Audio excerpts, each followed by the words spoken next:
All right. Good evening, District of Brown Deer. I want to be able to call this school board meeting to order at 6:01 p.m. Verification of public notice. Meeting has been publicly noticed. Verification of a quorum. We have all 7 board members in attendance this evening. Approval of the agenda. Would someone like to make a motion to approve the agenda? Make a motion to approve the agenda. Thank you very much, Ms. Robinson. Motion has been made. Do I have a second? Second. All right. Thank you very much, Ms. Bacon. Any discussion? Hearing and seeing none, all in favor will raise hand and or aye. Aye. Any opposed? Hearing and seeing none, motion carries 7-0. And our vision and mission statement, our vision is to provide a rigorous education that empowers our students to confidently navigate in our ever-changing world. And our mission is through the lens of excellence, equity, and engagement. We are dedicated to empowering every student with the essential skills to build a foundation for lifelong learning. Now, this is something that actually is not on the agenda, but in light of everything that happened in Madison, I would like to, for everybody, if you could just go ahead, we can just take a moment of silence to honor those that have lost their lives and were hurt and all of the trauma and the things that happened in that school district. So if we can just close our eyes and take a moment of silence, please.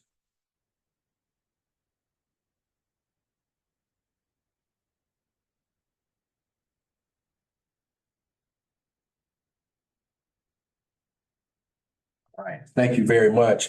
Tonight, we do know that this is our board meeting, and so there are things for public comments. Those in the audience and or that are online with us. If you have a comment, again, it is a comment and it needs to be something that's actually on our agenda in order to be able to make that comment. Your name and your address and what your comment is. And remember, it is not a question, and you have 3 minutes in relationship to that. So any community member that would like to be able to make a comment, you will have it at the time of public comments. All right, with that being said, let's go to the district communication, the district administrative report. Dr. Cotton. Well, thank you so very much. Good evening, Board. Patrice Cotton, proud superintendent for the school district of Brown Deer. There are a number of activities that I would like to highlight that promote the Brown Deer student as a caring, thoughtful global citizen who is interested in serving the needs of others. December events, milestones, and communication reports include at the BDE, our elementary student council students held a sock drive from November 25th through December 13th. The BDE Student Council organized and collected items to donate to the Milwaukee Rescue Mission. I'm happy to report that nearly 2,900 items were donated by our BDE staff and families. Our student council is working with Ms. Brandstatter to coordinate a visit to the mission where our students will receive a tour and see where and how these donated items will be used.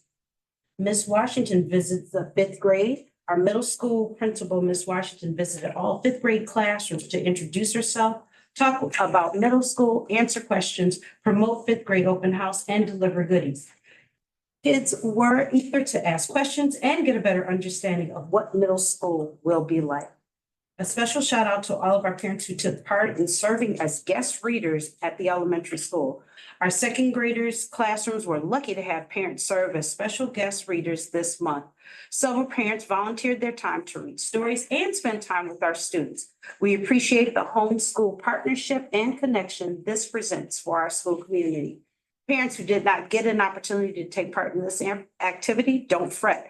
Many of our elementary teachers open their doors and ask for guest readers when possible.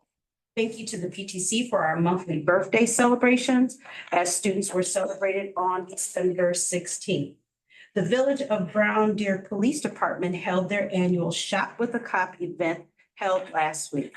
10 elementary students were provided the opportunity to walk around Walmart and pick out items from their Christmas list for themselves and or a family member. Items range from household necessities and bedding to Nerf guns and Hot Wheels. Holiday characters such as the Grinch, Sally from Whoville, and of course Santa Claus were on hand to make this a fun-filled event.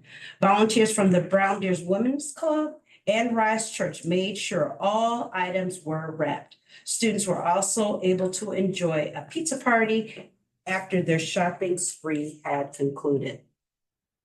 On Wednesday, December 18th, 1st graders will be dressing up as the animal they have written about during their non-fictional animal writing.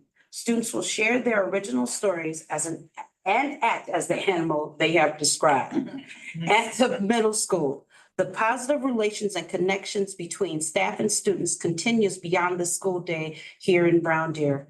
Middle school teachers display their student and school pride by attending their students' wrestling meets to ensure each student had a fan in the crowd. Teachers also attended school basketball games and have made signs for their students. The power and importance of reading is on full display each month in middle school. Our librarian, Ms. Taylor, and 12 middle school students, grades 6 through 8, hold a monthly middle school book club where students get the opportunity to continue to find enjoyment in reading. This month, members of the book club met over lunch to discuss the novel, The Season of Sticks. Thank you to our middle school administrators and several staff members who held an informational meeting for fifth grade students and their families. The meeting was held on December 12th in the LRC and provided students and parents with an opportunity to meet staff and ask questions regarding what middle school is like and what academic opportunities exist. Attendees were treated to a tour of the middle school and light refreshments were served. Approximately 30 families and their children were in attendance. On December 8th and the 10th, the musical talents of our middle school students were on full display. Someone should have Juilliard on speed dial as the winter concert for both middle school band and choir brought holiday cheer to family and friends. Shout out to Mr. Garrick and Mr. Dahl for ensuring our students were performance ready. All week long before holiday break, middle schoolers have been filling the makerspace to create holiday crafts in their free time. The crafts are so popular that every day they have run out of supplies. Our students get to bring festive fun inside their learning environment and create pieces of art to take back home. Crafts include homemade gift bags, ornaments, cardboard snowflakes, and more. At the high school, our high school students recently met Reginald Baylor, a local Milwaukee artist who held a workshop with our musical cast and crew. Students were also able to share information, have their set reviewed, and get helpful tips regarding stage presence and performing for their upcoming production of The Wiz. Our high school DECA students are helping to bring a smile to the faces of young children this holiday season. All December long, our DECA students have been collecting toys on behalf of the Salvation Army. I want to personally thank our students for their selfless acts of kindness and a shout out to Ms. Rosman for serving as the advisor for this group. High school students and Mrs. Garrick's fashion and fabric class took a field trip to a local thrift store for a final semester project. Students in the fashion and fabrics class this year have learned various skills to design their own clothing. Students started with drawing fashion sketches. Various embroidery and hand sewing techniques were added into the curriculum. Students have learned 5 different applique skills. In the most recent unit, students designed their own screen print to print patterns on fabric. The items that are selected from the thrift store, they will be used in creating a quartet of what the finished product would look like. This Thursday, December 19th, our back-to-back state championship basketball teams will be honored during the halftime of our home game. Players, coaches, and managers will be presented with a token of our appreciation honoring their accomplishment. The SSAC, or Superintendent Student Advisory Council, meeting took place today and focused on student-selected topic of academic rigor. Students were eager to share their opinions and constructive feedback on classes, academic content, and additional courses or rigor they hope to see included in their educational experience. Next month, the students have selected to discuss school climate and culture. This Friday, members of the BSU will be taking the clothing that they have donated to the guest house shelter in Milwaukee. Earlier this month, BSU students went to Feeding America, and I wanted to give a shout out to those students as well for their selfless acts and to their advisor, Ms. Burnley. College visits. The council office has continued campus tours throughout the month of December to help encourage our students to apply for schools that best fit their educational wants and needs and expose them to a variety of campus experiences. Last week, they visited Marquette University. The Brown Deer Shorewood Mesmer wrestling team defeated Cudahy 64-16 during our first home duel of the season. On Wednesday, we host Whitnall Greenfield for our second Whitnall Conference Duel. Good luck to all of our wrestling athletes. I just also wanted to let you know that we wrote a letter of support for 10 Mile Park. The school district was pleased to send a letter of support toward the village's 10 Mile Park in hopes of receiving the grant. This park will provide a safe recreational space for students and families to gather. The park should also serve as a potential location for partnered events between the school district and the village rec department.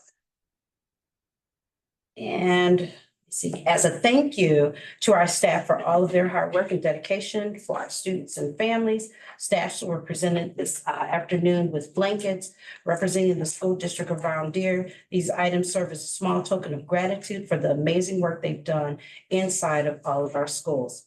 And finally, I would like to wish all of our students, staff, and families a happy holiday season and a prosperous new year of health, wealth, and goodwill. That ends my. Excellent. Board members, is there any thing that you would like to ask Dr. Cotton in relationship to her report? Not in relation to your report, but I just got an email or text message from one of your students who got into Yale.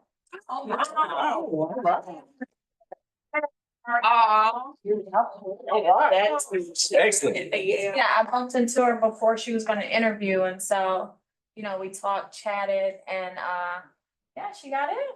Congratulations. She did a summer program there too, right? No, that was Stanford. Oh, she did Stanford, right? she did one of them. Right. Yeah, I'm not really sure what she did in the summer, but I was picking her brain about some of the things that, you know, she was doing because she did a lot of, you know, she did a lot of stuff with the, your program. Yes. He also served as the Wisconsin State Officer, her and Marshawn. Yeah, that's what she was telling me. Yep. So now you turn around and you listen to this, right? And so you've got all of these people talking about our district, this, our district has gone down, our district doesn't do this, our district doesn't do. Well, you know what? Kudos to that young lady and to our district and what we do and what we are able to offer our students and everything. And I hope people take as much vigor hearing this right here as they do trying to do this negative narrative. All right. It's really interesting, and I know we have an agenda to follow, but go back and forth. We've got a couple of people, alumni, who are making some really significant contributions to our community. One of them being Sherman Hughes, who has a radio station. Yeah. Another one is Ebony Solly, who Mhm. is on another radio station. And as a media consultant agency.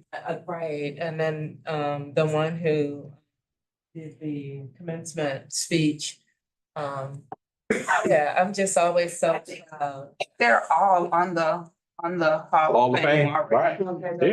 Yeah, and then our own Milwaukee Bucks sideline reporter in there. Yeah. She's as well too. So, yeah, Melanie, yeah.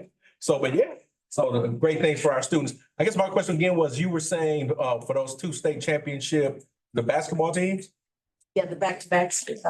when are they supposed to do this? That's Thursday. This Yep, this Thursday during the home game here. Okay, I'll be here because my son was part of both of those. I just wanted to say that again. My son was a member of both of those state championship teams. So I'll definitely be here on Thursday. Okay. You mentioned the BSU was doing a lot of different things. Are they planning to do a college tour this year?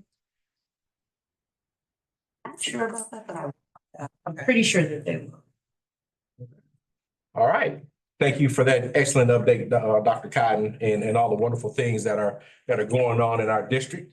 For all of us to be proud about, every board member around this table right now is smiling or has a joyous thought going on in their mind because it seems as though that we are making a difference and our young people are excelling. All right. And then just one other thing, and just really, really impressed with how fast, because I was, you know, making a mission. I do follow social media, and I saw kind of the chat and the fact that you sat down to get at some of the concerns of the constituents in Brown Deer was really, really, it made me feel really good. Responsive, not a whole lot of time went by. That really is how we raise the visibility of the good things that are happening in this district, right? that we really are hearing our families. And I want to encourage families. I know not many are listening, but for those who are, to spread the word. Yeah. Come to us Yeah. when you have questions or concerns versus just going out complaining, spreading a negative narrative when you have not even attempted to resolve whatever your issue may be, so. And through the proper channels. Yeah. Okay, all right, let's go on to our next item is public comments. With that being said, I think we probably just made a few public comments ourselves. But with that being said, is there anyone in the audience and or in the chat that has a comment that they would like to make? And again, remember the comment, you say your name, your address, and what your comment may be. And you will have 3 minutes. And again, as long as it's a part of what our agenda is. All right. So anyone in attendance has public comment. Who's monitoring the chat? All right, Ms. Robinson, anyone? Oh. What we'll do is we'll give it another 30 seconds.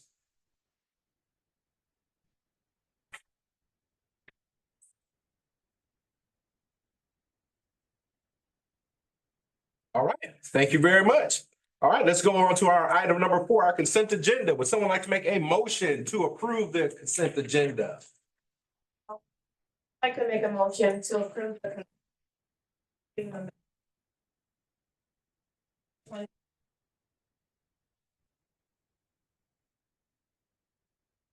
Schedule of voucher payments via check, ACH. Of 1 million.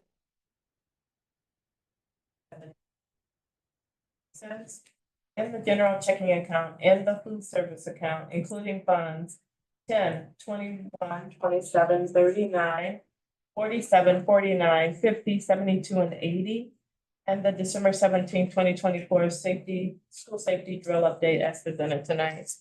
Thank you very much, Mr. Ashley. Motion has been made. Do we have a second? Thank you very much, Mr. Makin. Motion has been made and second. Any discussion and or questions?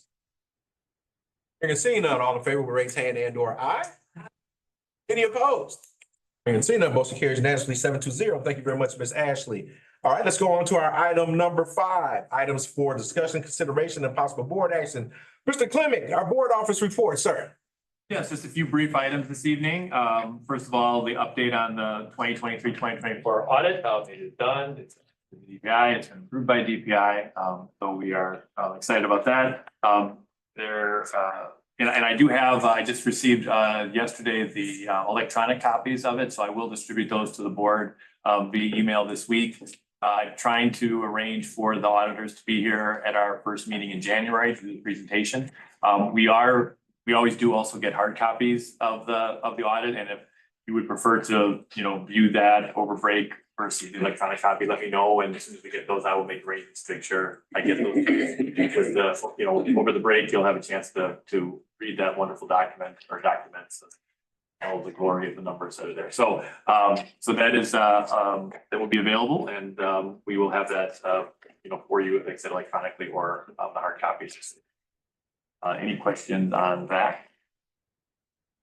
Questions? No? Okay. Then some real brief items then. Auditor RFP update. I have had contact with 3 different audit firms, and they all have our audit RFP. Hoping to have all of them submit proposals in January. So we'll be looking forward to that again through replace our current audit firm who is getting out of the finance side of the team. So we'll be working on that over the next few weeks. Brief update on our cash flow. Our low point of cash flow has come and gone, which is in November. We got our equalization aid payment in December. So we have plenty of cash in bank. So at any point in time, we can close the line of credit. It was always there as a safety net. Again, depending on the severity of the deficit this year, if we look at our cash where we are, we may decide to maybe even forego the process next year. We'll have to see. I can give you an analysis of exactly where we were at that point. We certainly had plenty of room to spare, but again, that's a conversation we can have next summer and fall. Chairman, quick question in relationship to that line of credit. Was the line of credit for a year? Or was the line of credit for a month, or is it just whenever we decided to say that, you know what, we no longer need that line of credit. We have to close it within a year. So I mean, we have to legally, state laws for school districts and other municipalities.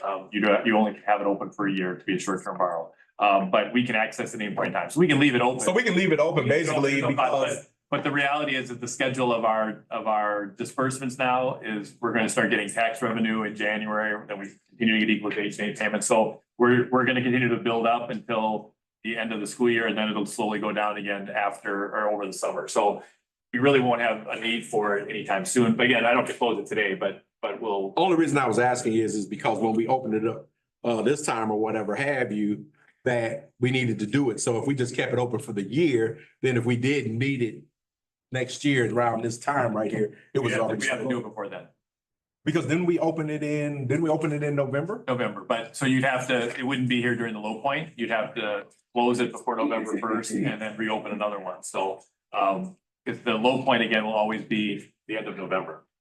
Okay. Between that, around the November 30th payroll. So we can again look at it. And again, we had a lot more cash this year. We had all the ESSER funding that came in. We had the big surplus. Now we also did, later in the summer, we did pay down the bill for the North Commons, which was almost $400,000. So I mean, so we had some big disbursements that we were planning on. So we have to just kind of watch where our cash is as we get done with next school year. And again, if the deficit, we have a planned deficit. Right, and that's why I was getting ready to say, we've got a planned deficit, so I just wanted to make sure. Well, yeah, we'd have that conversation, but if the deficit turns out to be less, considering all of the money we put in there, we may decide not to do it. Or we can do it, it's not an incredibly expensive thing going through portals.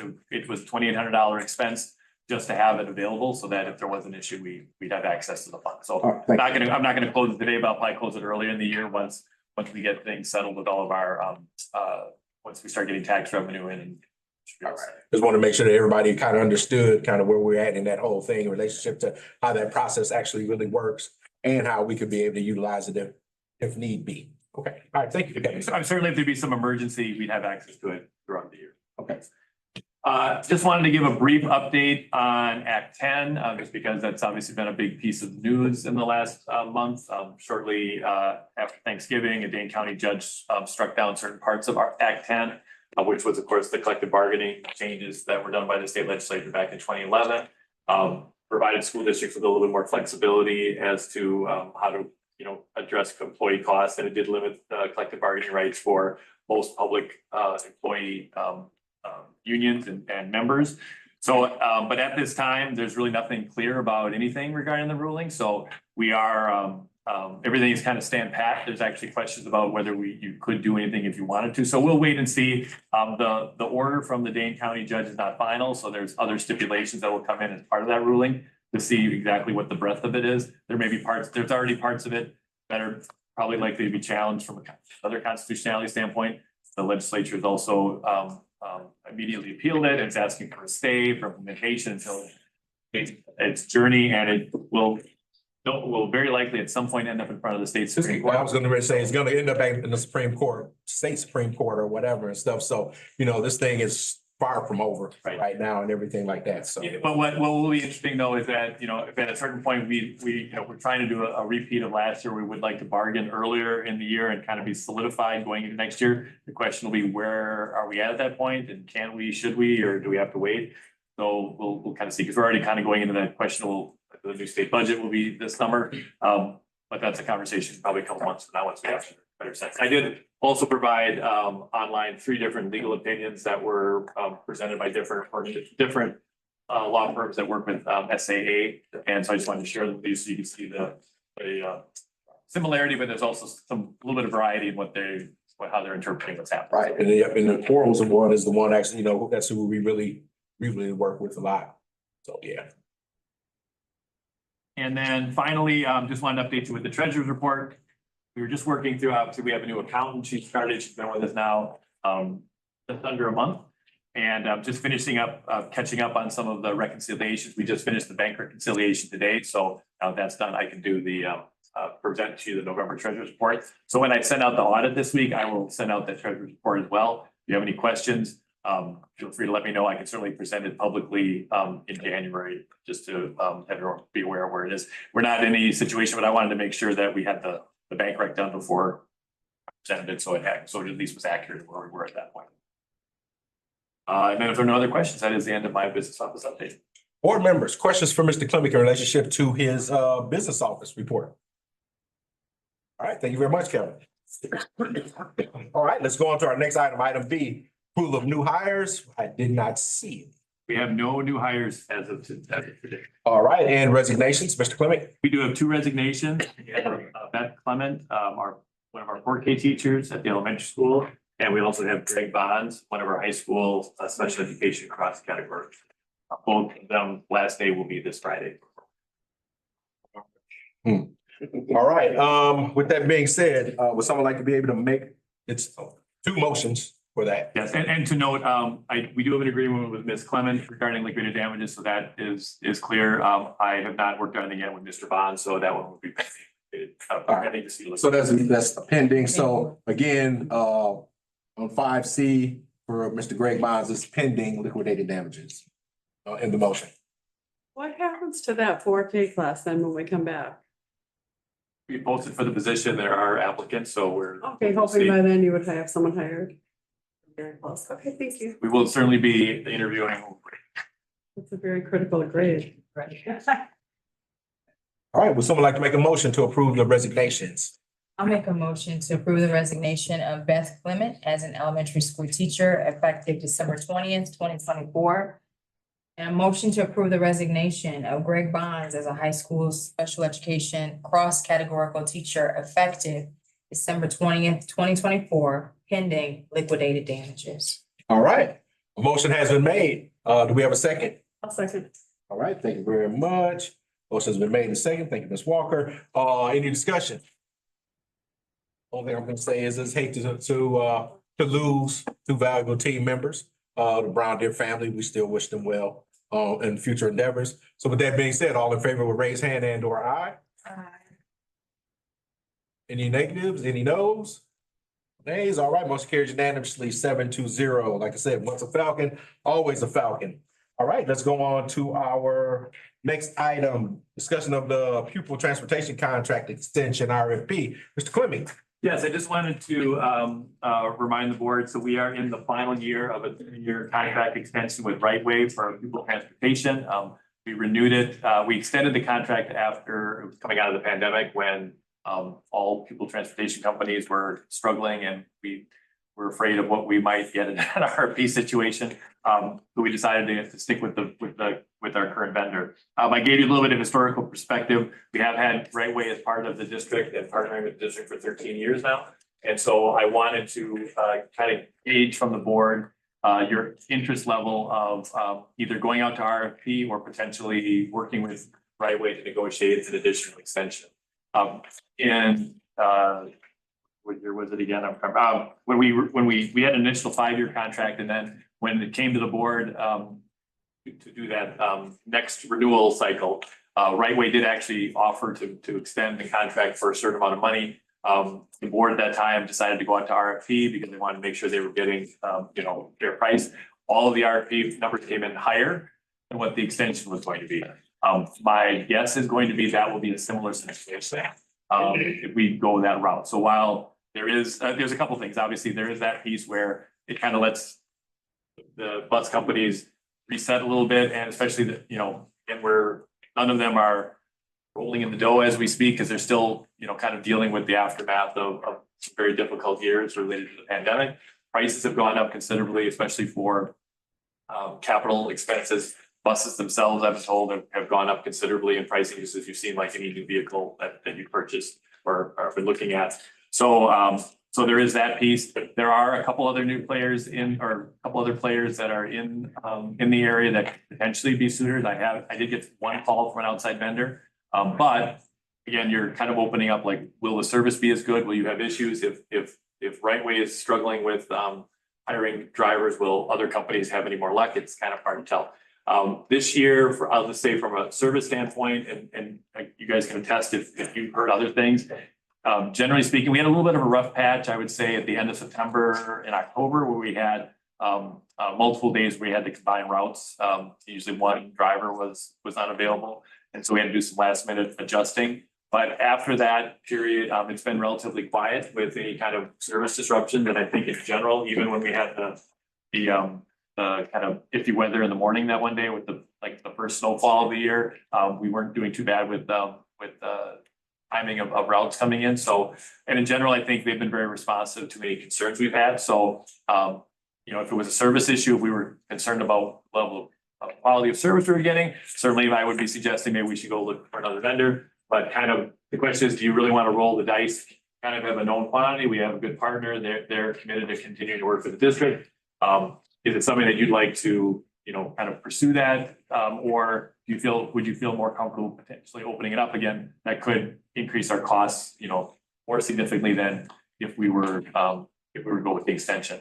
I don't want to get too much in public about what conversations we did have last week, but I am confident the overall financial cost of a package that they would be looking at, I think it's reasonable. And it's something that, again, I think it would be not impossible, but unlikely that we would beat it in the open market right now, at least. And that's what I've heard as well from my colleagues that have gone out to RFP or been forced to go out to RFP and been busting over the last couple of years. So I think financially, it would be okay for the district to continue the relationship with Right Way. It's more of a philosophical question if you feel the need to go out to RFP, either from a service or from a financial standpoint.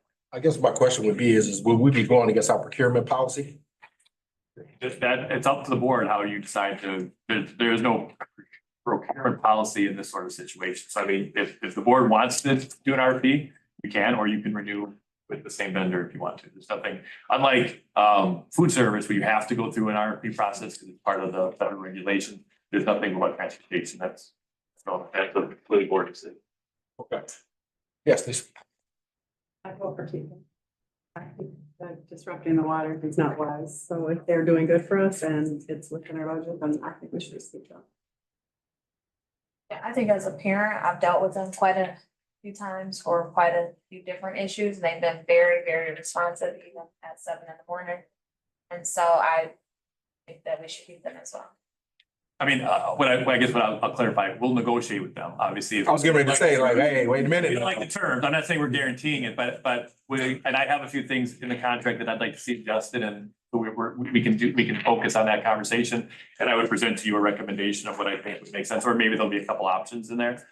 But that would be the focus, is whether or not we want to do an RFP and just open it up, because I'd want to do that now, or do you want me just to kind of focus on looking at our contract and working with them to so that's obviously. Right now, it seems as though the board, Jordan board is saying, let's look at it. But again, have them come back to us with the terms or whatever have you. Because again, I always think about the procurement part or whatever have you, and being like, what? They also need to understand that, if it does not come back the way that we need it to, that there are other options potentially that'll be out there and stuff. So, but again, I don't have any issues with Right Way for those several years that we've had them. As everybody's already said, they have been very responsive. It was a little chaotic in September a little bit and everything, but again, they were responsive and they did fix the issues and things that I heard of from parents and everything as well too and stuff. So now with that being said, Kevin, that was just more of a discussion piece. We do not have to vote on that. It's just a discussion piece and you're going to bring it back to us. Right, you can be guidance. And again, if I wasn't confident we could work with the numbers that we're talking about within our budget, then I would be as open about this. I mean, if they were coming in saying we're gonna do a 10% increase or something like that, that I thought would be, saying we're not in that range at all. And there are ways of structuring what they want to do or design. So again, that might be the choice that the board maybe would be involved with trying to figure out. And I do think, again, while they did struggle, I have no idea what another company would be like. You can always jump to someone, even if they were to come under in price and then all of a sudden they have less drivers or the service is different. I mean, anybody else you're talking about probably building a terminal, because there aren't a lot. I mean, most of the districts in our area are all Right Way districts. Yeah. So, I think we do have that support. Are we still, us in Mequon, Thiensville, are we the only two districts that are still using that hub? We're using the terminal on Dodges Bay Road. So those are the two that are out there. But, the Nicolay and the feeder districts is down on Mill Road. So they're nearby in case, if they had busing issue or something where they didn't have buses available, or, we've talked about them in case of an emergency situation as well. We would have access to multiple terminals to get buses here as quickly as possible if we needed to. So I've been very happy with the level of service we've received. And so if it was a situation where I was doubting, as you know, I get nervous about spending extra money. So if I thought we couldn't handle it, I would certainly bring that to your attention. But I think it's more of just kind of figure out if we feel comfortable and it's like we feel like they'd be a good partner to continue with, then let's work out the details. I think we should come to a conclusion that we'll be happy with. So, All right, so Kevin, just gonna when are you gonna bring that back to us? probably in January, I'll meet with them. We're having some conversations about some little details, and then we'll run the contracts through legal review. And I'll see if there's a choice. There might be a structure to it, that maybe there'll be a and B sort of thing that, I would let the board weigh in on and see what you thought might be a better choice. But hopefully in January, relatively soon, January, February, we will try to get this all ironed out then. Okay, cool. So are we still doing 7 buses or is it 8 buses? We are at 8 regular routes, 2.5 noon routes, and 3 special education routes. Okay, all right, thank you. All right, any other questions? Mr. Clerk, regarding this transportation contract? All right, thank you, Kevin. All right, let's go on to our next item, our instructional data presentation. Now, would that be Dr. Glass? Would that be Dr. Cotton? I'm gonna start it up and then I'm gonna. Thank you, here from us both, Ms. Osmond, will give the data presentation and then I'll insert what we're doing academically. All right, so Dana, we'll be looking for some stuff for you as well. All right, let's go. This evening, I've asked Ms. Rosman as well as Dr. Glass to provide information regarding the 23-24 district-wide assessments. And after her presentation, we'll be able to answer any questions, and with that, I'll turn it over to Ms. Rosman for a presentation, please. Yeah, well, our school report cards were released and our public. And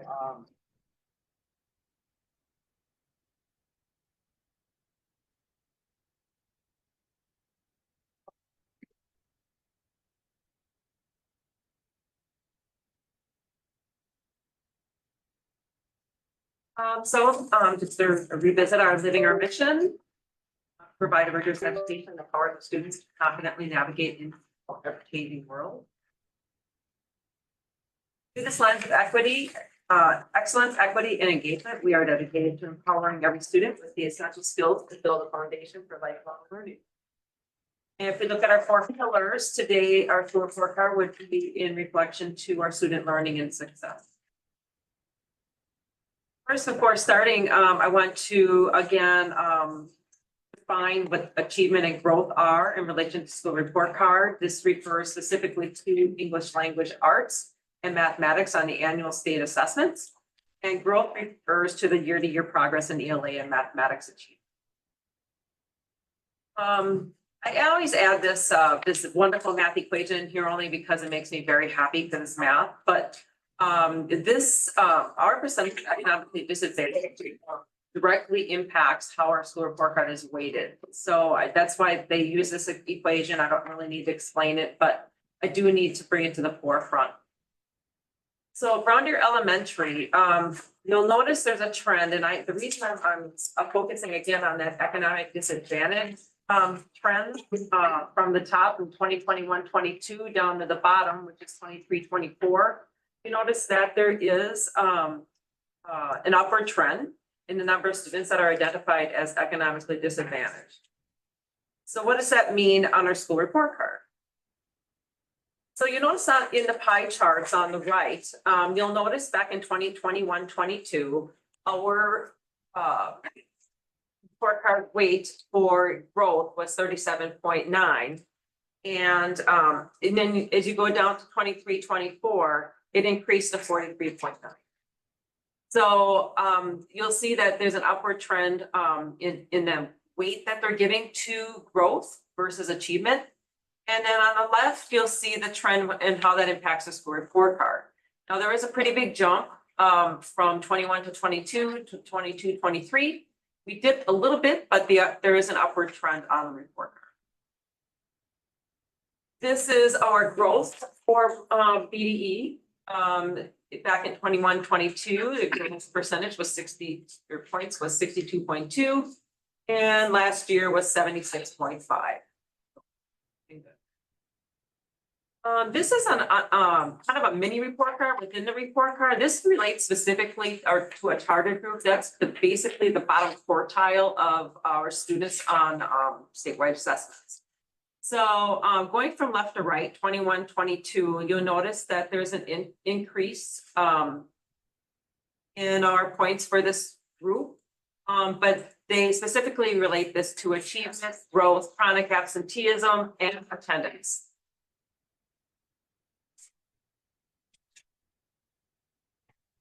Understanding the on track to graduation for BDE, that relates specifically to third grade ELA. So again, the trend, 3-year trend from 21 to 22 to 23, 24, is on a downward decline. This this is a direct comparison to last year's 3rd, 4th, and 5th graders at BDE and how they related to the state in ELA. So this is the comparison between us versus state. Same thing, but this is in mathematics.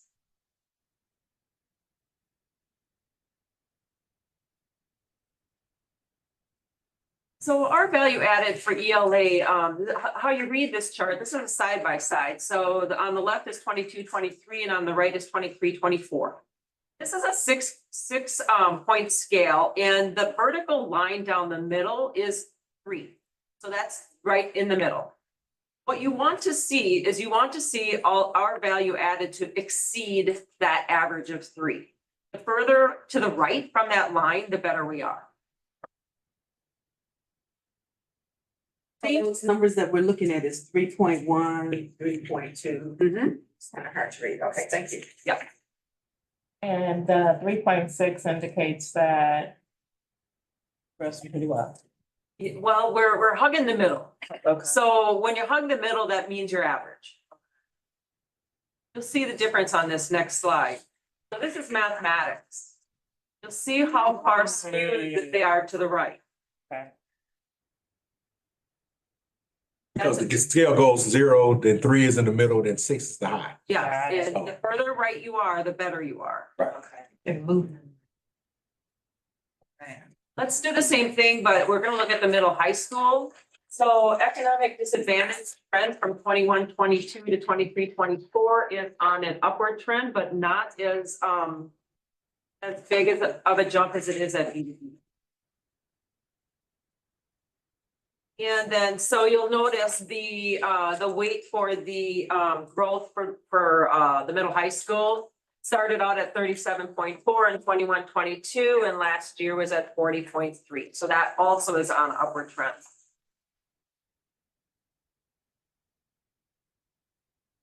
Our growth is up nearly 10 points over the last 3 years. The mini report card for the middle high school is again that bottom quartile, the students that fall in the bottom quartile on state assessments. The trend from left to right is on an upward trend, which is it's a good thing.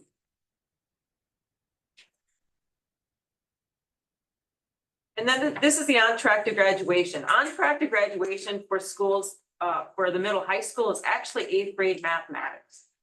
So how our 8th grade mathematics perform, it directly impacts our school report card.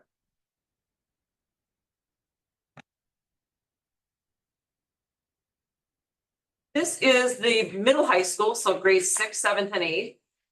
In comparison to the state, this would be on the forward or the BLM exam. This is ELA.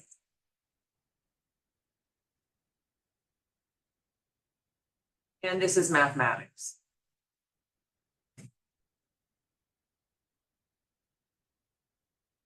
This is the pre-ACT Secure. This is for 9th and 10th grade students. So this would be the high school. This is actually a 3-year trend. So, Oh, Ms. Roswell, I'm sorry. Could you hold on 1 second? Could you go back to the slide before? Middle school mathematics. Yes. And what I'm looking at is, when did we get into a new math curriculum? When did we purchase a new math curriculum? Didn't we purchase a new math curriculum like 3 years ago? About 3 years ago.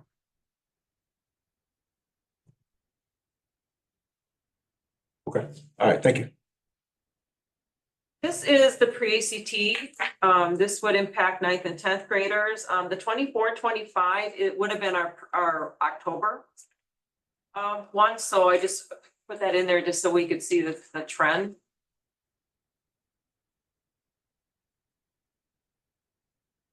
And this would be our ACT trend for the last 5 years. Based on the composite score for 11th graders.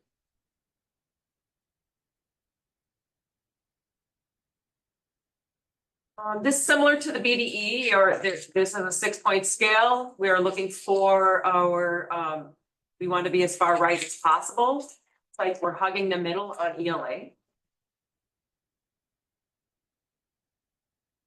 And this is mathematics.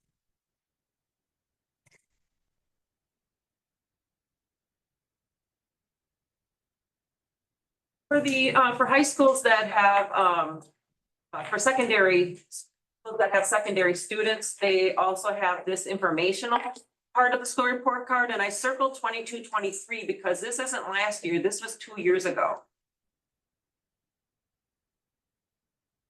The number of students that compared on the number of students participating successfully in advanced courses is looking like it's exceeding the state here, so that's a positive out of this.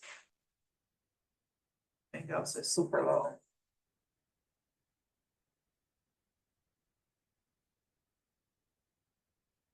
Again, this is from 22-23, and this was not reflective from last year.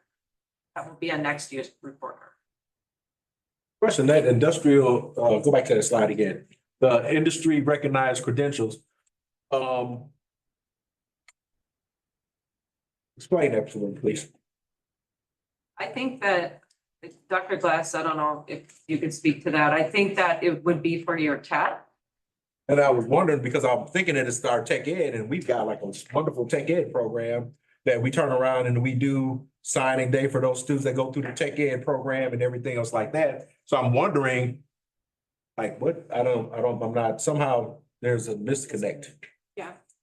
I think that this data that was reported from 22-23, if you recall from last year, we had this board discussion where somehow the systems were not communicating. So what we did was we met with Kayla Carell, and she has corrected it now. So the new data will show our real reports.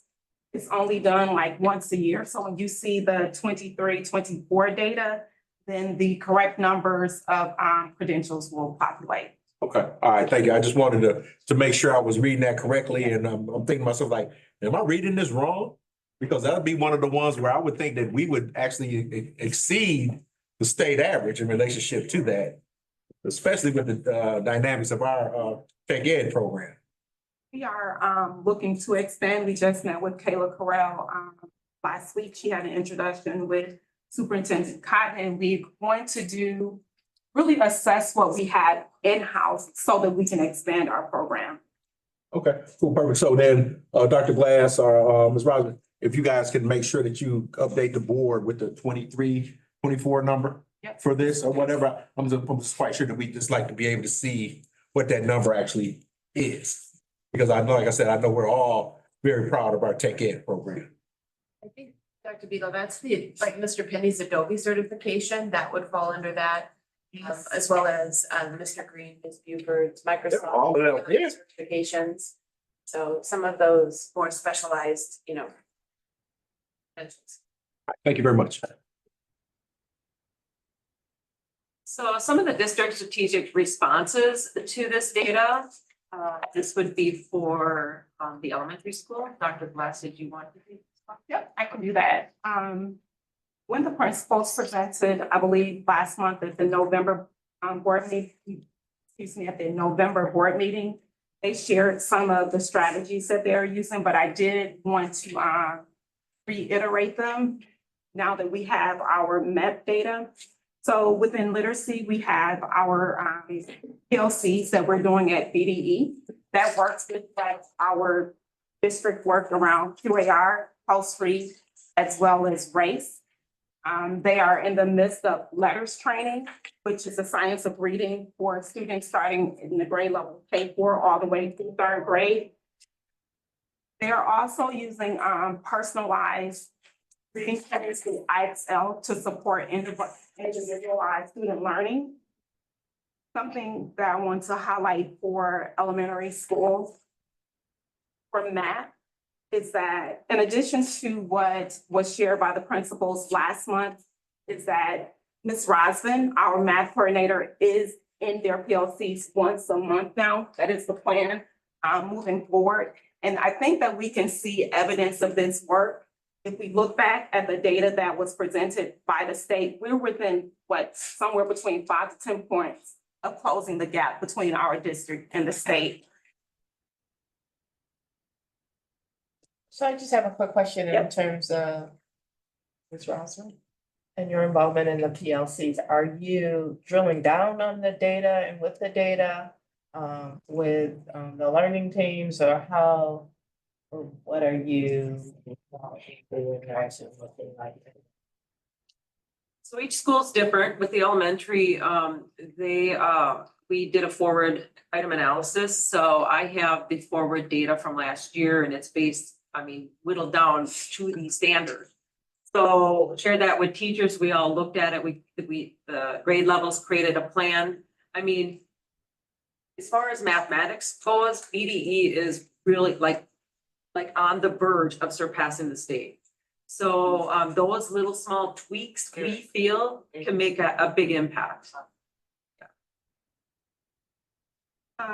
When it comes to literacy, one of the things that, last year we bought a new textbook, adoption was My View.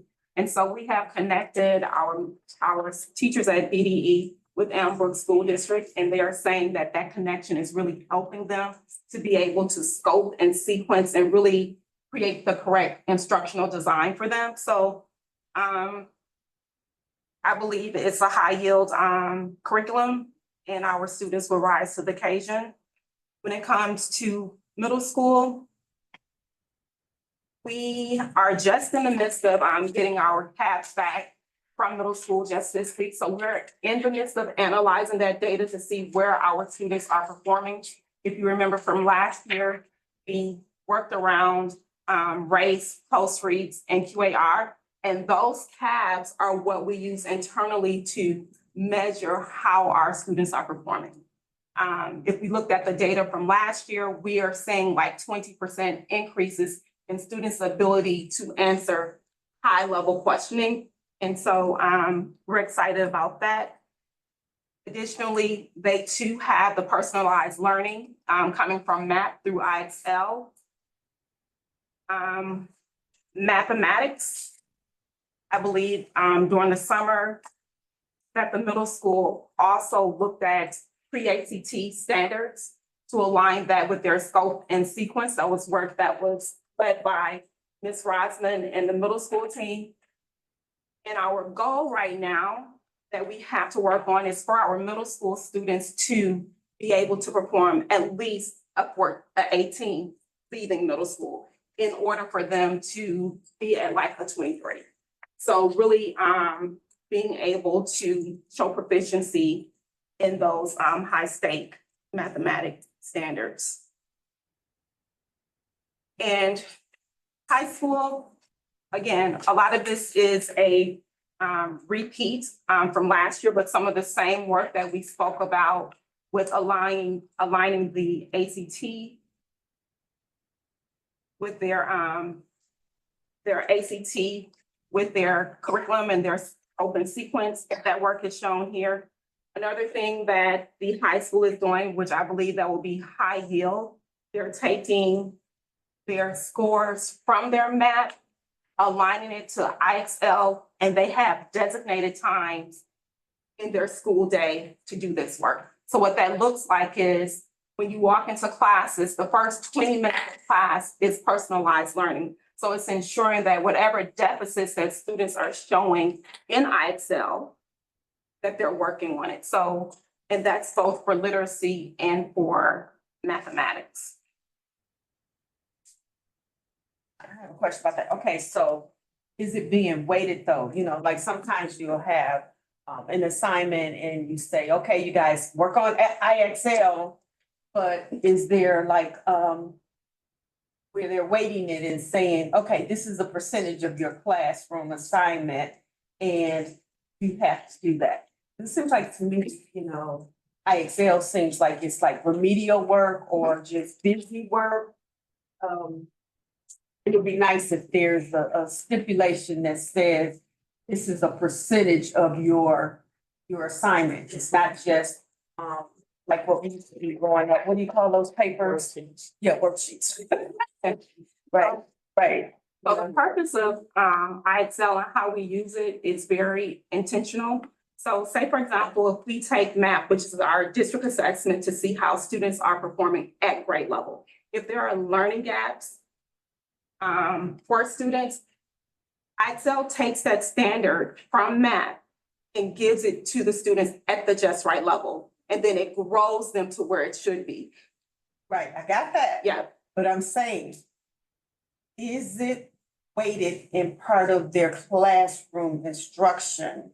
So that the students know it's not a worksheet or, they probably don't even know what a worksheet is, but that it's not just remedial work or just busy work that is actually part of the grade. Right, I think that's what you're trying to say is it being weighted into their grade? Yeah. Period. Or should be. Teachers are keeping track of, and they've really done, I can speak to math only, I don't really know. That's my place. But, the teachers are keeping track of, how many, areas the students are mastering. Now, I don't know if you know this, but the ACT, to get like a 20 on the ACT, most of the skills in mathematics are middle school skills. But the problem is we're teaching at such a high level at the high school that those kids forgot some of the stuff they learned in middle school. So when we went back this summer, realigned our 6-12 mathematics, we had everyone at the table and we're saying, okay, I mean, here's our scope and sequence. It's directly related to standards. Now, let's put the ACT standards in there. In 6th, 7th, and 8th grade, teachers were saying, wow, I have ACT standards in my scope. And I'm like, yes, you do. So now they're aware that things that they're teaching in middle school directly impact our students' performance on the ACT. So then are we doubling back and reiterating those things before they take the ACT? So that's where MAP comes in. Because MAP is a direct predictor on how they will perform on the ACT. Yeah. And that's done in 8th grade.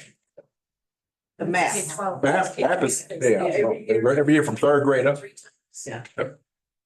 We have a MAP screening in fall and winter and then Spring, yep, 3 times a So year. for math, that's K4 through 12th grade. For EDE, we're mandated by the state to use Ames Web. So Ames Web is K4 through 3rd grade. But math would then resume from 4th grade through 12th grade. K4 to 3rd grade is called what again? Ames Web. Thank you. And those last 3 slides were tier 1 instruction, but we also have strategies in place for students may have IEPs.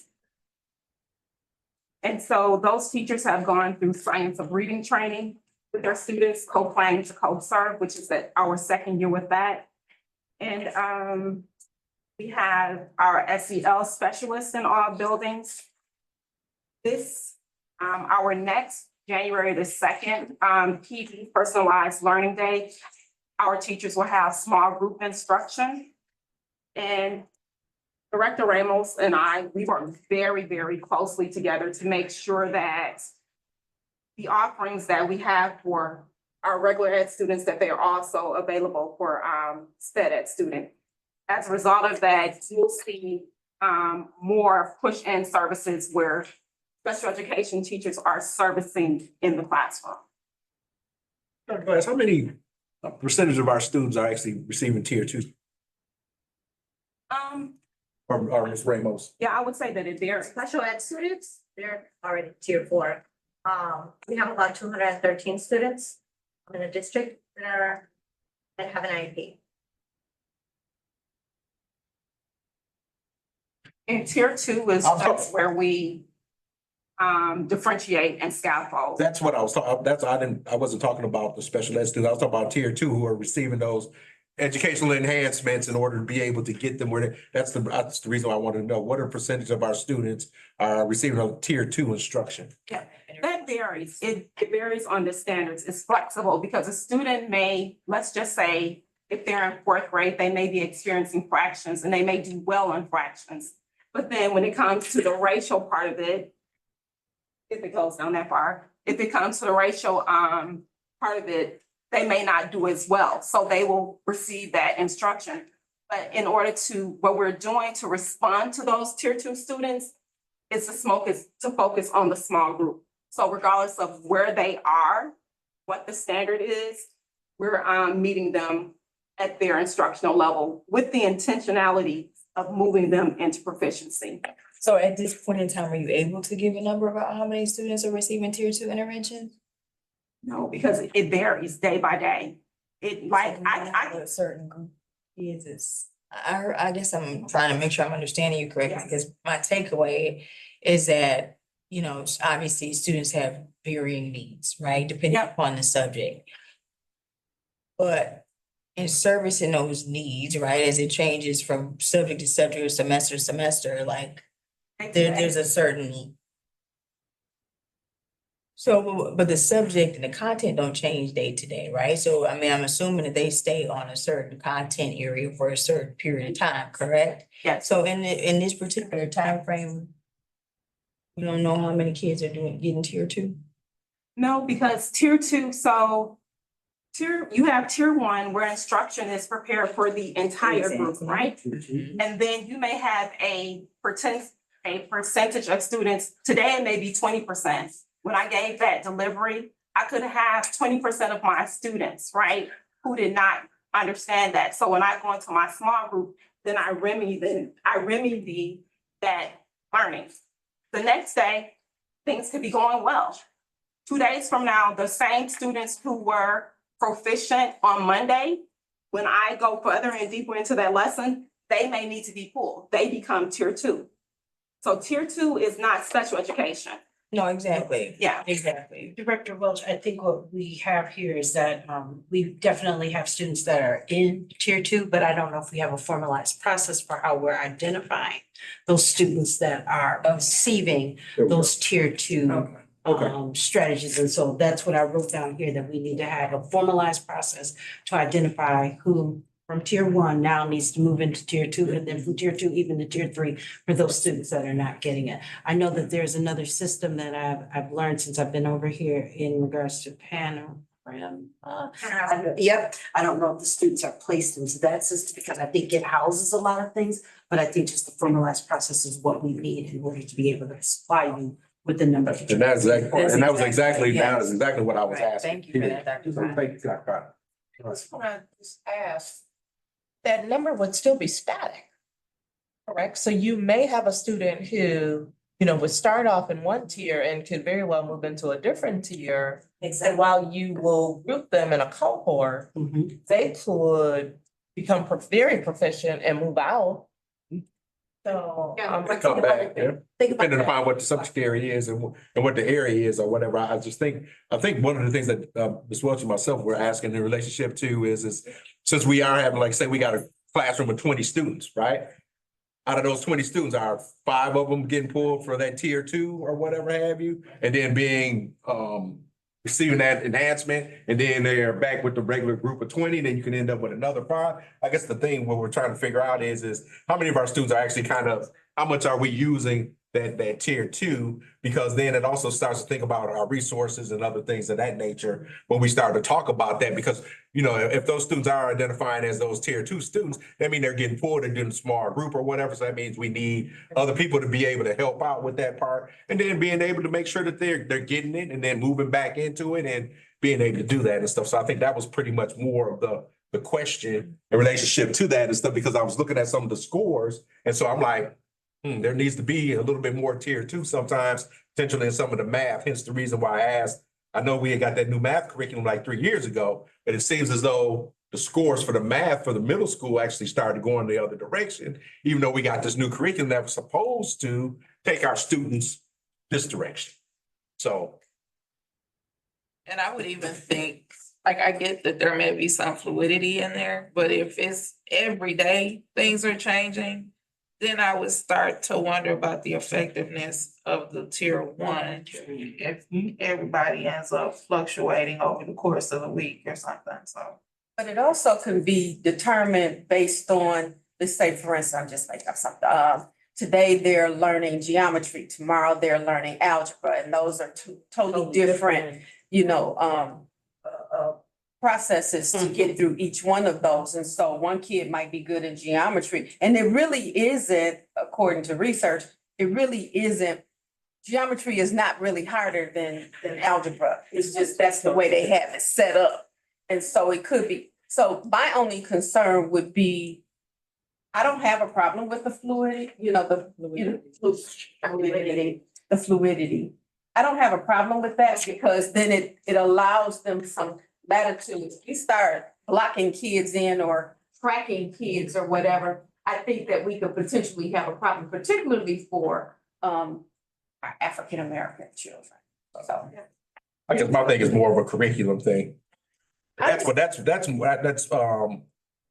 Ms. Director Macon, that's what I'm more on, our curriculums that we have in place. If we're starting to see we have these different gaps in different things or whatever have you, and our scores are seem to go down or go to it, or even up or whatever have you, are we using the right curriculum? Is that curriculum the thing that is going to take us to that next level? You see what I'm saying? Certain books or whatever, so like, let's just say, when you start looking at your scope and sequence and you look at different math curriculums or whatever have you, you've got Engage New York, you've got this, you've got that, or whatever have you.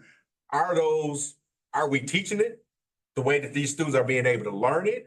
Or potentially, is that curriculum not the one that we need to be able to take our students to that next level? Well, I think Ms. Rosman talked about that earlier, though, when she said that, the ACT is actually captured based on the middle school. And so you have to do some remediation regardless of what grade level you're in.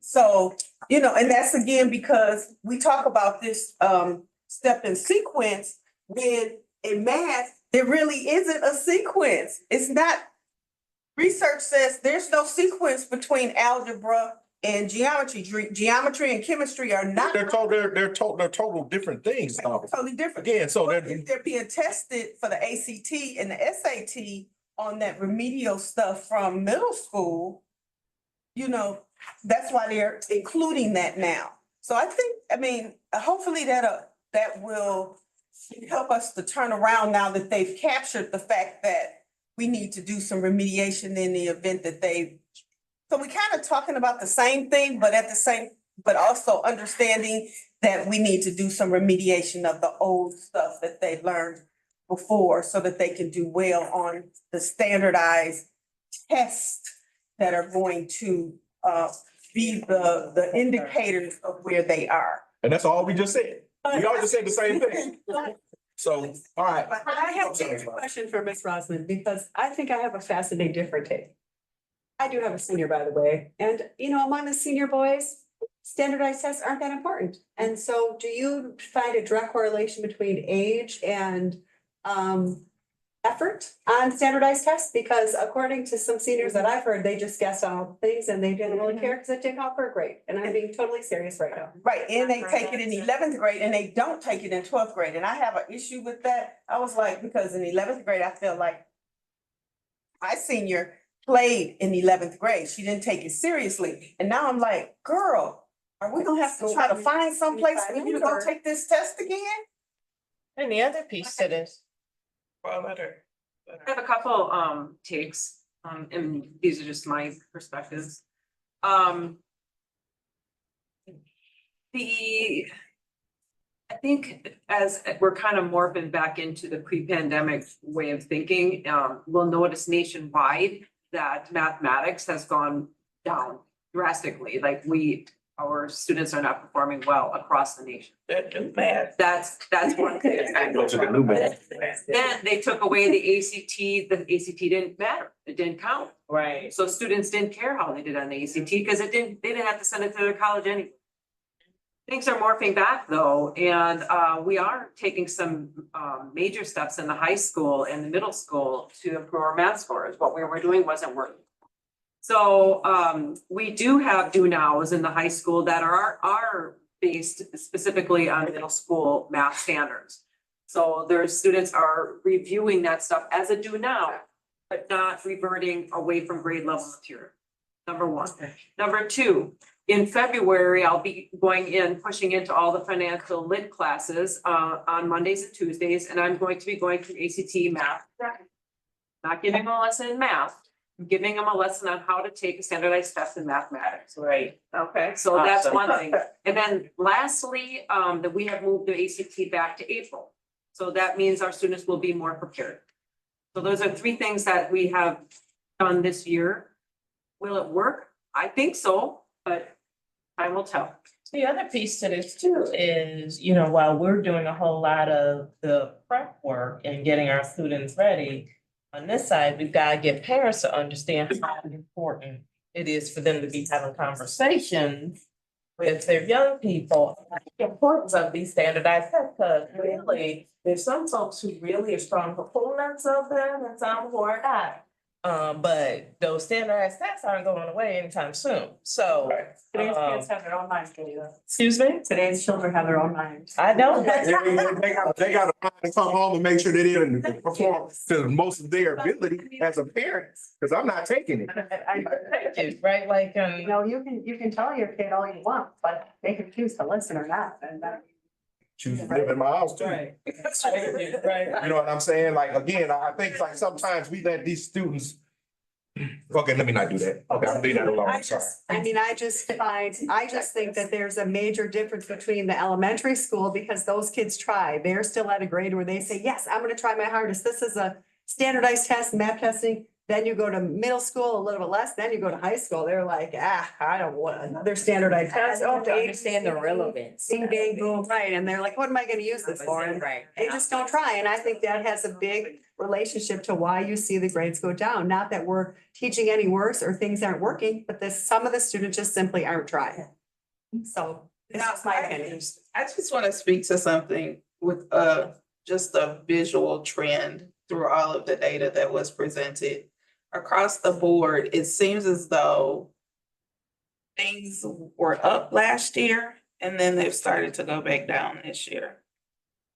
Well, when it comes to the data that we have right now, it's all baseline because, when it comes to the forward data, that has been reset, right? They reformulated everything.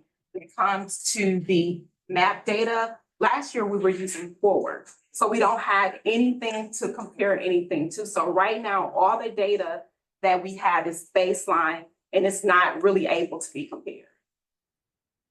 That same thing will happen on the They ACT. changed the standardized. Yeah. And those are just things that are out of our control, like map. Map is an adjusted assessment, which means that if a student answers a question correctly, it'll take them higher and higher and higher until they plateau. If they get an answer wrong, then it adjusts downward. So we won't really be able to look at comparison data or map until after January. We're in the midst of testing for winter right now. I guess, okay, you know what, cause I got ready to go to a place and I had to stop myself and. Is there a way, listening to the common theme, is there something that we can do to motivate our juniors and our seniors to let them know the importance of these tests and what potentially that not only do they mean for them, but they also mean for the district itself? Is there something that we can do that would make them want to succeed or do the best that they possibly could do on these standardized tests? Is there something that we can do, a reward system, or is there something that I don't know. I don't know. I'm just listening to the theme here. And, you know, my thought process on what I would do with my child is totally different than potentially everybody else's, right? But my thing would be is what can we collectively, what could we do to motivate our juniors and our seniors to let them know the importance of what these tests do and what they mean and everything else like that? It's almost like the same thing, like, you know, hey, if you keep it, I tell my son this all the time, drives a car. It's not his car, drives my car, his mother's car, keeps hitting these potholes. I'm like, one day you gonna own your own car and you gonna hit these potholes and you gonna understand that you're gonna have to pay for this, right? So again, it's that message that we have to turn around potentially and give to our students. Is there something, like I said, is there something that we can do as a district to try to potentially help motivate or make them want to be able to do their best?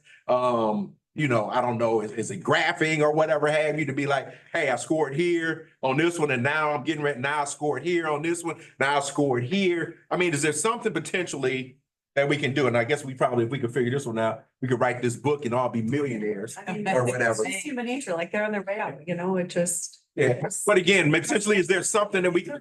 That doesn't mean we don't try. I know, so is there potentially something that we could do?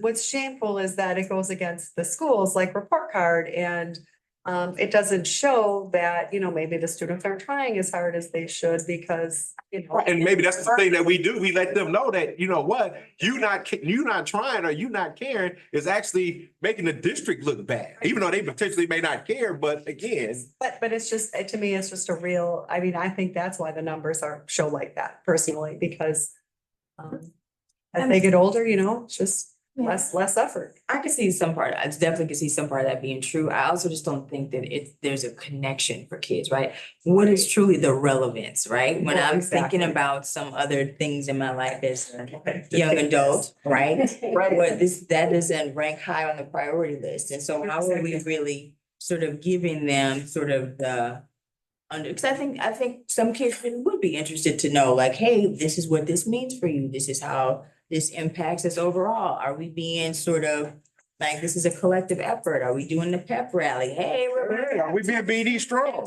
right. Hey, And just really This is express your your legacy. yeah, for real. There you go. Is there something that we can do to be like, hey, you know, You know, the messaging. Discussion in your. hence the,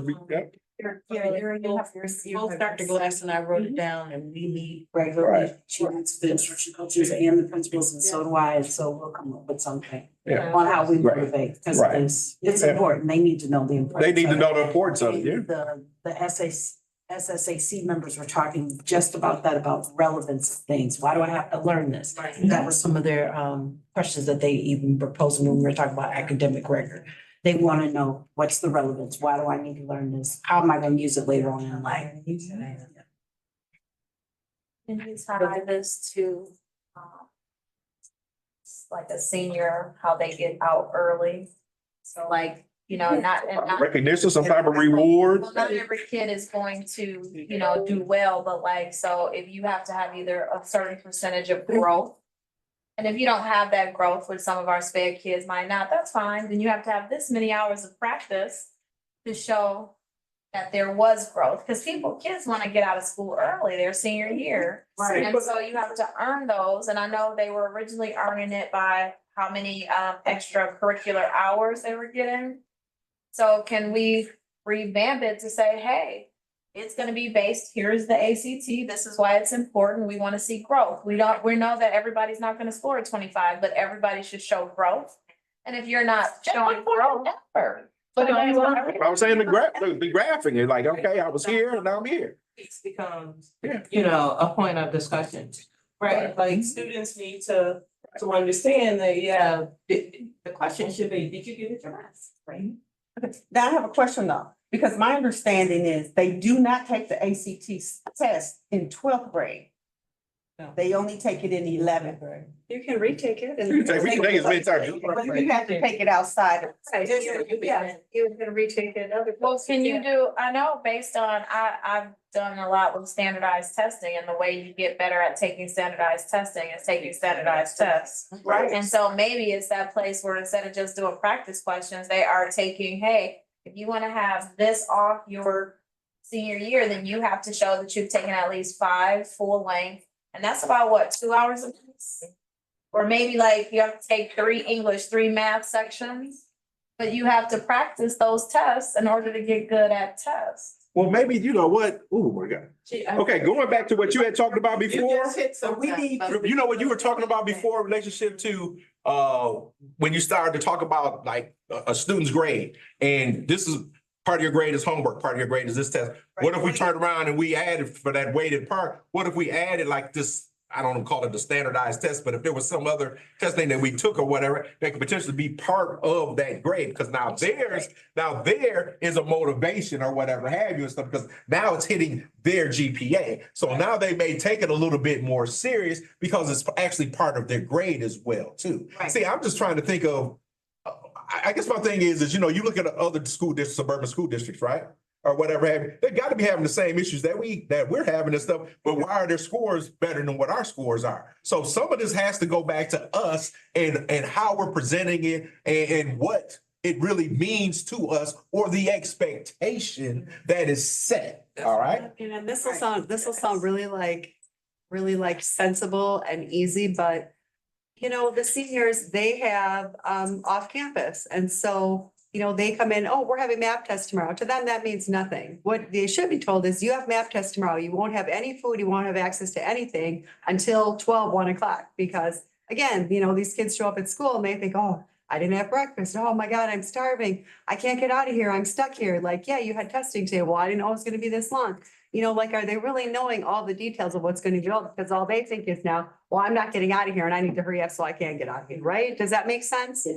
And so I don't know if they're like not paying attention. If you're telling them, oh, you're taking map testing, but for someone who's not going to be there all day, that means something different to someone who's leaving during the day. Does that make sense?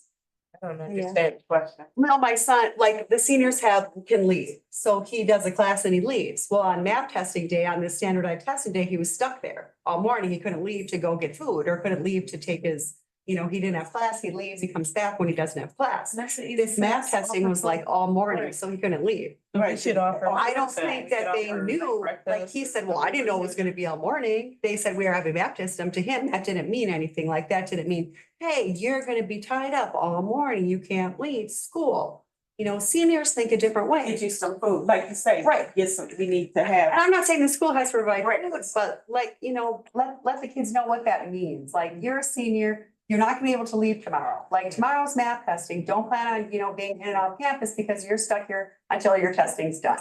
We need You to know, do a little like- bit more hand holding. Like, spell it out for And them. everybody has to do Because- that. Yeah. I mean, And at home too. The message of Parents. thank you. And the message has to start at home as well too. Like, look, this is the expectation. Like, I need you, this is what I need you to do. And whatever have you, Training so. down, like they're there anyways, Yeah. right? And so the seniors, that was a rude awakening for them, you know, like, oh, we didn't get to leave, I didn't get to eat, I didn't have anything, like. You know, like, well, you knew you were having map testing, well, I didn't mean I wasn't gonna. But it's almost like any other day. Hey, they eat any other day or whatever, so why they gonna But pick? they have one class and they go home at 9, you know, they have a class and they're out of here at 9, whatever, to 9:19, I think it is, or 9, whatever, then they don't have to come back till 11 something, well, they're not used to eating because they have a break. Yeah. You know, to them, that didn't mean you can't leave to eat, right? I mean, I'm being serious, you know, these are still kids, even though they think they're adults, but they don't think in the same way. All right, well, so Dr. Cotton, you said you guys, you and your team are gonna figure out some things for us to be potentially be able to put in place to let our students know the importance of some of these standardized tests and how we're getting ready and what the effect of that is, and not only on themselves, but also on their fellow classmates, as well as the district itself. So you guys will come up with some fun activities, hand-holding activities as well to let them know the importance of, and, you know, some type of, I don't know, rewards, I don't know, whatever you guys come up with, you know what I'm saying? We, as a board, I want to see the results. Yeah. You know what I mean? I know that, you know, we are doing all this and our kids learn just as well as anybody else's kids. All right. So part of this has to be on us to make sure that they understand the importance of this. I do have one question though, Dr. Tito. Okay, so my question is, if this is the measurement for students to be able to go to college, the ACT test, we don't do SAT, we do ACT. Depends on where Why? you're going. Well, yeah, I mean, but Brown Deere provides the ACT test. in order to make it a serious, this is something that's gonna help you get into college. Are they really thinking about that in 11th grade? Is there a reason why it was chosen for them to do the test in 11th grade versus 12th? It's state mandated. Yep, it's the mandate from the state on when and what standardized tests and how often and when and. Okay, I know the 3rd and the 8th grade, I didn't know the 11th grade was an ACT. Okay. Because any of my 12th graders can't take it. Yeah. They're not mandated to take it. Right. And that's just the reason why we pay for it. That's the reason we pay for it and everything. We got the pre-ACT stuff and everything else like that, ACT up to 11th grade. Because that's what the state requires us to be able to do. So. Like I said, we just need that connect between the kids to have an understanding as to the importance of that test. Because I don't believe, personally, I'm like, at least I don't believe Miss Walker. I don't believe my daughter took seriously either. She's so. All right. Our 9th and our 11th graders took a pre-ACT this fall just to practice going through what it feels like. All right. Thank you so much. You know what, Ms. Rosalind, I know we took a lot of your time and everything like that. Thank you so much for all of the data that you gave to us and all of the work that you guys are putting forth together. I know Dr. Cotton and her and Dr. Glass and their teams are going to put everything together or whatever have you and come back to us and let us know what some of these rewards or whatever this system is going to be that we're going to start to implement to increase our students' level of achievement. All right. Right. Thank you so much. Thanks, Dana. All right, our next item is our facilities and grounds update. Matt? Good evening, board. How are you guys? Good. Wonderful. Glad to hear it. Hope you guys are gonna have a fun festive holiday coming up. Just wanted to give you guys a couple quick updates, that we've got our wonderful starting blocks in our pool, and they are awesome looking. Thank you. I've heard great things from our swim team, so fantastic upgrade. Anybody need water or anything while I'm up? So, I'm very happy to hear about that and see that they're I'll take being the water. put to good use. And then, did you have a question? No, I was just gonna chime in and say, yes, I've heard good things. Yeah, okay, and then, David J. Franks did a wonderful job of their winter cleanup around the district. They did that over on, Monday, here at the district. They did a wonderful job. The place looks great. Some of our, upfront planters got their winter flowers put in, so I would suggest taking a look at those. For this, upcoming break, we are getting all of our basketball courts, polished up. So they will be off limits all winter break for our basketball teams. But yeah, it's shiny for our entire basketball season, for the remainder of our basketball season. And then the last update I have for you guys is that our radios are going to be getting updated. Part of the safety grant that we had is getting our radios updated to digital, so we will no longer be analog. So for that will be happening on 30th. Digital. Correct. And all of our repeaters will be updated as well. So that's kind of entailing right into my next part. All right. Question for Matt on that part. No? Okay, all right. So we'll go right on to the safety part. Like I said, we are gonna be getting the radios updated for our safety. You guys did get a safety report from the clinic. Are there any questions in reference to that? Board members, questions? Have we been able to make good progress on the things that we noticed from our last drill? Yes, we when we had the last drill or the last incident that we had, we made leaps and bounds. So it was really nice. Dr. Cotton and the principals did a wonderful job during the last incident. We've met as a collective, thank you, Mr. Russ, but we've met as a collective to debrief about the things that we need to do. So we're gonna be taking another stab at our safety plan itself. We've been reviewing the codes that we call. So a lot of that work is in the works, and it just so happens that we were having that meeting yesterday prior to the unfortunate incident that occurred in Madison. And I did want the board to know that I did send out a communication to families in regards to it. And part of it just stated the important phrase of, if you see something, say something. We added that in there, letting them know that there were a number of resources within the district, that if they had concerns, that there were trusted adults in the district that they could refer to, And gave the names of those individuals, and just told them that, of course, our number one priority is the safety and well-being of all of our students and staff in the district. And so that went out today to all families. Did we get that? Saw that. You didn't, I don't think that you got that, but I'll make sure that you get a copy of what was communicated out to them. Are we talking to our middle and high school students? I think that more than likely, they're going to see something. And they're probably not going to call a 1-800 number or an anonymous number. Like, are we having these conversations with our students, especially in response to what happened? I mean, this is so close to home for us. And I think that, you know, I was having conversations with my kids and really surprised at how unreal it is to them, even though it's really, really close. And so I could tell that in some of their drills, they might have missed a few things.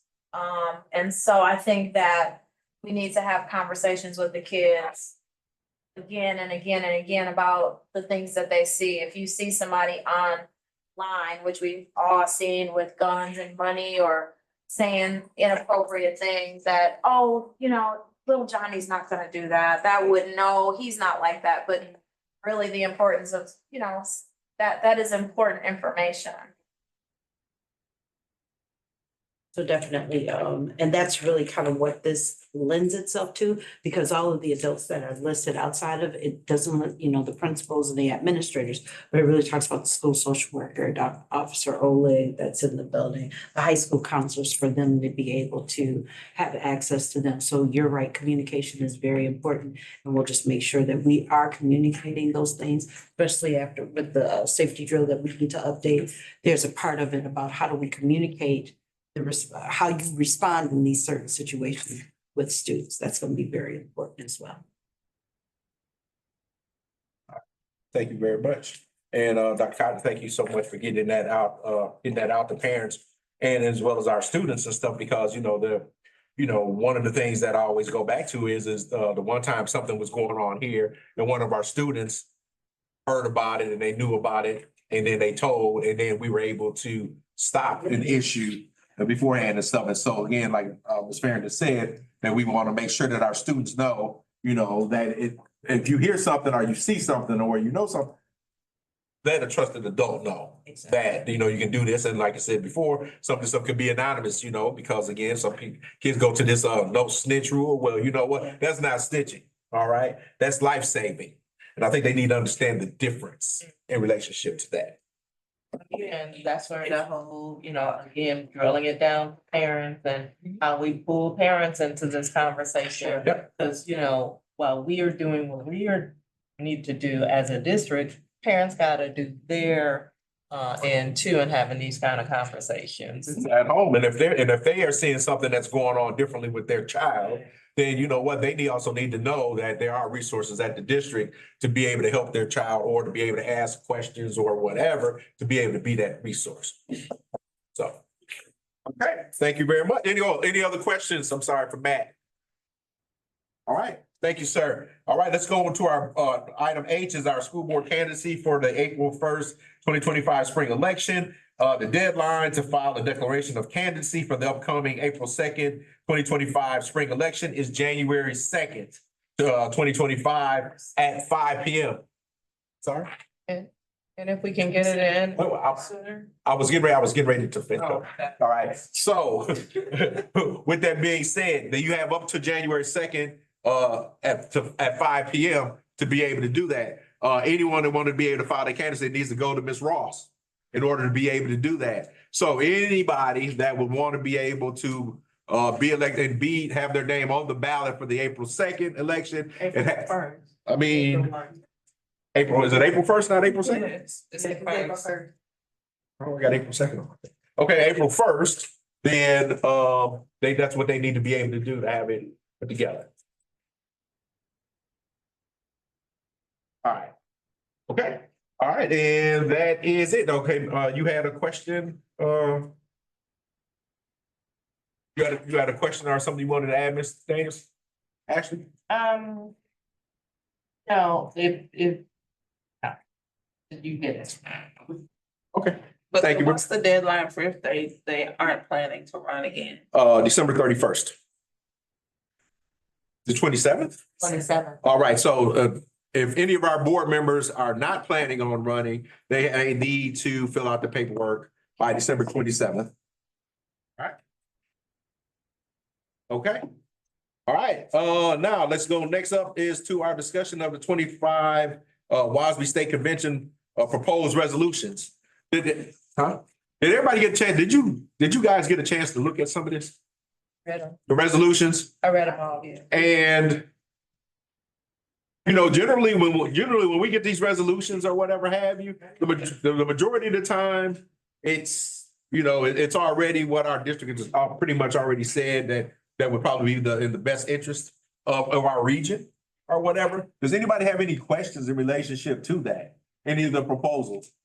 Question, because in the past, when I was on the board before, I was one of the people that went to. Right, and I think you are the person that's, no, Felita is, I'm sorry. Okay, yeah. I just want to know Right. who was those. Felita is the one that represents us. I found your last 3 years. Oh, I thought it was two. Short list this year. It's Yeah. a very short. Short, I mean, you know, in the past, I mean, we had a freaking booklet. So, You know, business stuff. yeah, so again, so does anybody have any questions in relationship to the proposed proposals that have been forwarded to us as a district? So we agree with those? All right, so Ms. Daniels, Ashley. All right, we know that we sit there and we looked at this, and as a district, as a board, we agree Okay. with the changes and stuff. So that would be our vote towards that when we have the state convention. Okay. All right. Oh, I know. See, I'm not good. We got behind in the place. All right. And so next one is our February 22nd winter board retreat. All right. Board, I wanted to suggest two potential topics for the. I can barely.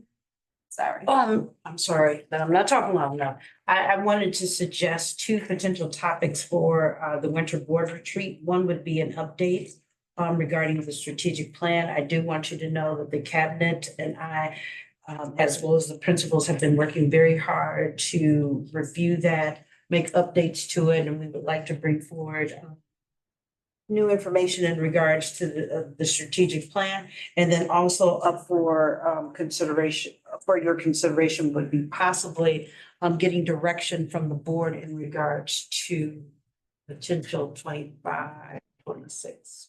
What did you say? 25, 26. The referendum. The referendum, and then us being able to talk about bringing that out for 25, 26, and which is something that we're going to have to do. We've already kind of talked about this as a board in relationship to, we know that potentially next year that we may not need to do the referendum, but we are the year after, we're definitely going to have an operational and a facilities referendum in order to be able to stay competitive with other suburban school districts, as well as maintain these wonderful facilities that we have. So we are definitely going to have to do that and stuff. So I would agree, Dr. Cotton, that should be a major topic for us when we start to go into our winter board retreat, and how this is going to be rolled out to the village of Brown Deer and to our community in relationship to that and the need. Great. Okay, cool. Thank you, Dr. Cotton. I mean, so we're putting that on the calendar, because I'm a definite maybe. No, I'm serious. There it is something I counted that day, but I don't know the time. This February 22nd.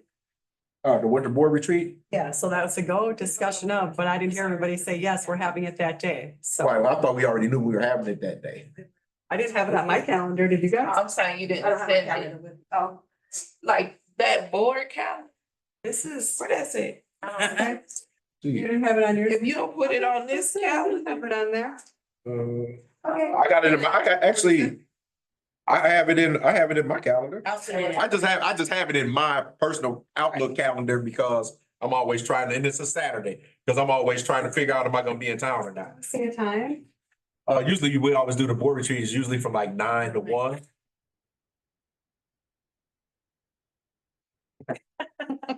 That's not I'm so sorry. good lunch. Yep, and that's why it's 9 to 1.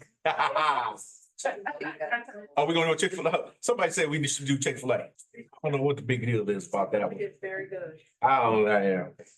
All right, cool. So we are set for February 22nd from 9 to 1. With lunch being provided, and we'll do a secret ballot on what the lunch menu is gonna be or whatever. So, yeah. All right, let's go on to our next item is board reports, SWSA and legislative update. It's probably gonna be part of Miss Ashley's report or whatever. So SWSA, I will move to WASB. So WSAB, we've already talked about the resolution that are being put forth by WASB's Resolution and Policy Committee. Everybody's agreed. I got team orders. I know what I'm gonna do when I go to the delegate session.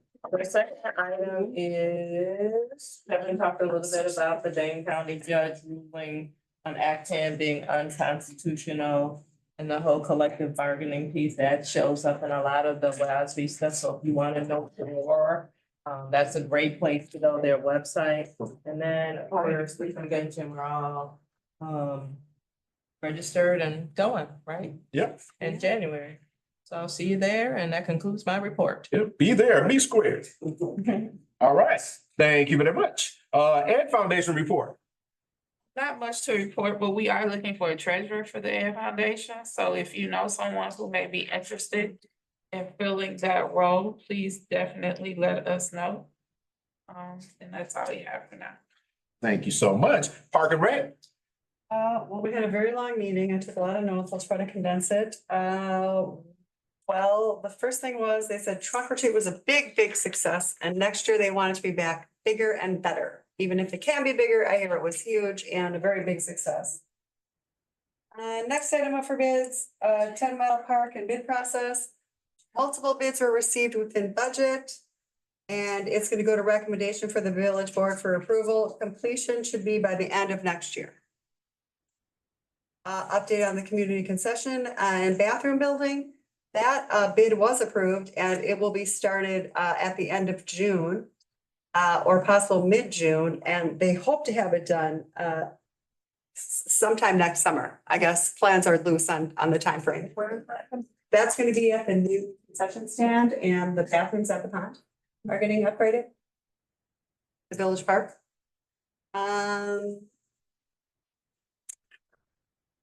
They're having a very big success with the outdoor ice rink.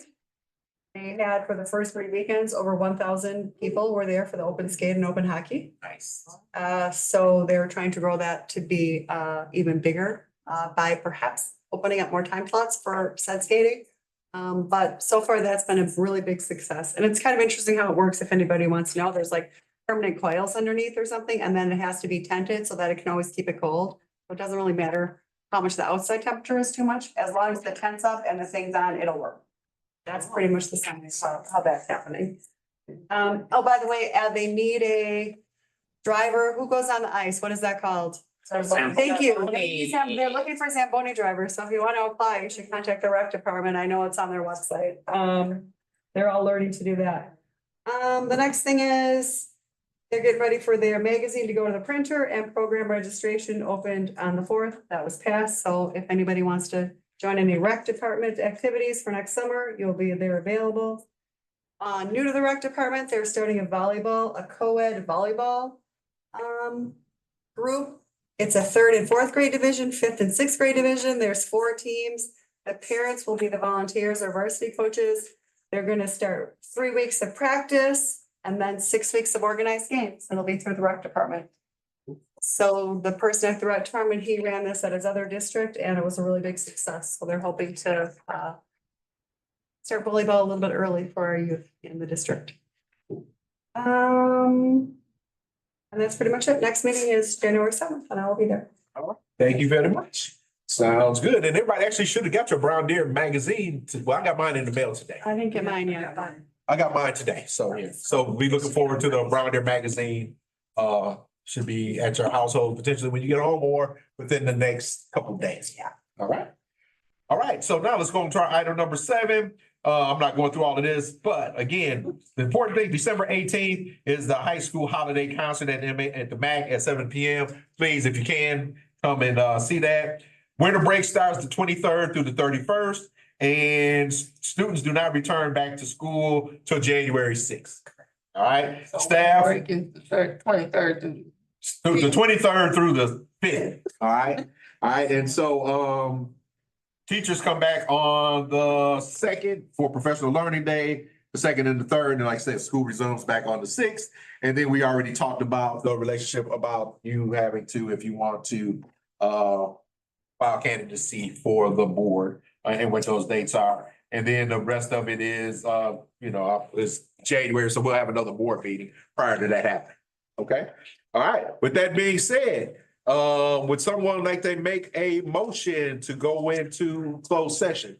And with this, we will not be coming back into open session after this closed session. So for individuals that have joined us, we'd like to thank you. Enjoy your holidays and eat too much, drink too much, laugh too much, love too much. All right. Thank you very much. Now, 8, can we have a motion? I'll make a motion and I call for a roll call vote to convene in closed session pursuant to section 19.851F Wisconsin statutes, considering financial, medical, social, or personal histories or disciplinary data of specific persons, preliminary consideration of specific personnel problems, or the investigation of charges against specific persons, except where bar B applies, which, if discussed in public, would be likely to have a substantial adverse effect upon the reputation of any person referred to in such histories or data or involved in such problems or investigations for purposes of considering the findings and recommendations regarding a personnel matter. All right, thank you very much. This motion has been made. Second?